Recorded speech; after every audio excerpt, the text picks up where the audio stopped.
വെള്ളം ചോദിച്ചെത്തി പട്ടാപ്പകൽ വീട്ടിൽ അതിക്രമിച്ചു കയറി യുവതിയെ ബലാത്സംഗം ചെയ്ത പ്രതി പിടിയിൽ. കൊല്ലം ചിതറയിലാണ് സംഭവം. കൊല്ലായിൽ ചല്ലിമുക്ക് സ്വദേശി വിഷ്ണുവാണ് അറസ്റ്റിലായത്.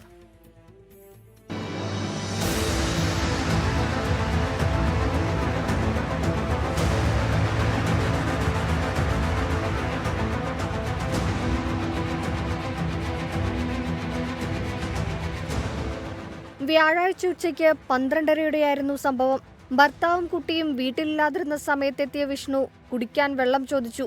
വെള്ളം കൊടുത്തതിന് പിന്നാലെ വീണ്ടും വെള്ളം ചോദിച്ചു. കൊടുത്തപ്പോൾ ഒരു ഗ്ലാസ് വെള്ളം കൂടി വേണമെന്നായി.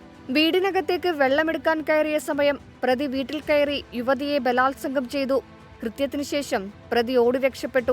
വിവരമറിഞ്ഞ നാട്ടുകാർ പ്രതിയെ പിടികൂടി പോലീസിൽ ഏൽപ്പിക്കുകയായിരുന്നു. യുവതിയുടെ വീട് പ്രതി ഏറെ നേരമായി നിരീക്ഷിച്ച ശേഷമാണ് കൃത്യം നടത്തിയത്. അയൽപക്കത്ത് വീടുകളില്ലാത്തതിനാൽ യുവതിയുടെ നിലവിളി ആരും കേട്ടില്ല. യുവതിയുടെ ദേഹത്ത് നിസ്സാര പരിക്കുകളുമുണ്ട്. ലഹരിക്കടിമയും നിരവധി കേസുകളിലെ പ്രതിയുമാണ് പിടിയിലായ 22 വയസ്സുകാരൻ വിഷ്ണു. കടയ്ക്കൽ കോടതിയിൽ ഹാജരാക്കിയ പ്രതിയെ റിമാൻഡ് ചെയ്തു.